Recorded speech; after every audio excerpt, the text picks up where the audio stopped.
আমরা এখন আসছি দেখার হাওরে। আসসালামু আলাইকুম ভিউয়ার্স, কি রকম আছো সকল? আশা করি ভালোই আছো। তো শিয়া চাচা ফারুন্না ব্লগের সামনে মাত্রা আইয়া আমি আইলাম মোবাইলটা আমার কাছে দেও, একটু ট্রেনিং দেই তোমারে, কিছু শিখো আমার কাছ থেকে। আসলে তোমার অনেক কিছু শিকার আছে আমার কাছ থেকে। তো আমরা আসলাম আউরো ঘুরতে। তো আইয়া কিতা করছি, তিনজনে মোবাইল লিয়ে আইতে আইতে আমরা কোনো না আইছি, নিজেও কইতারি নাস্তা চাইলাম দিকে আউরের মাঝখানে হচ্ছি। তো মানে খুব ভালো না, খুব একটা মানে মনে হইলো যে আমরা মোবাইলের প্রতি কতক্ষণ আসক্ত হয়েছি। আসলে দেখো যে মোবাইলটি ভাইতে আমরা কতক্ষণ জায়গা আইছি, কিন্তু আশেপাশে কত কিছু আসলে সুন্দর সুন্দর জিনিস আমরা দেখছি না।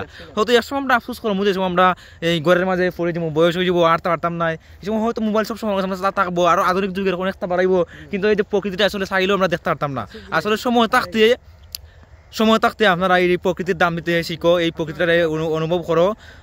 এতটুকু খালি জায়গা প্রশ্ন তুমি করো না, হেউ প্রথম কইব। আচ্ছা, ফেটের যেরকম খাদ্য দেওয়া প্রয়োজন, ব্রেইনের যেরকম দরকার, এরকম চৌকেরও খাদ্য প্রয়োজন হয়। যেমন এতটুকু খালি জায়গা দেখলে মনটা প্রশান্ত হয়ে যায়, শান্ত হয়ে যায়। মামু তুমি কি তাও মানে কিতা বিষয়ে কইতাম, খালি জায়গা দেখে মানে উপভোগ করে রায়। আমি তো একজন কৃষক মানুষ, তো সবসময় আউর হয়। আসলে এরকম অনুভূতি হয়েছে না যে আজকে তুফানের কথা শুনি না, আসলে খুব ভালো লাগছে। আমি আসলে ভাবলাম আসলে শহরে যারা আছে চারদিকে তাকালে খালি বিল্ডিং আর বিল্ডিং, আসলে যে গ্রামের যে হাওড়ে আইয়া এই যে আসলে আমি আসলে ভাবছি না আগে, মানে তুফানের কথা শুনি না আমার কাছে মনে হইলো আর কি। বিশেষ করে তুমি যদি আধা ঘন্টা এখানেও স্পেন্ড করিলাম না নি, তোমার মনটা মনে করো উতালা হয়ে যাব, মানে কোনো টেনশন পরে আর কোনো মানে ডিপ্রেশন কাজ করতো না এখানে হইলে, ফ্রেশ হয়ে যাবে।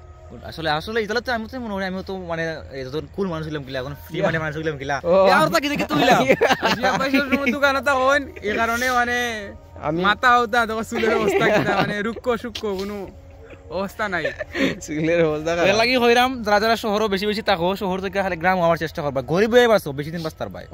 গুড। আর যারা যারা দোকানদারি করো তারা আও, মাত্র নাইমে আও সব ঠিক হইব। আসলে এইটাই আমার কথা আসলো। তো সকালবেলা থাকো, আসসালামু আলাইকুম, বাই বাই।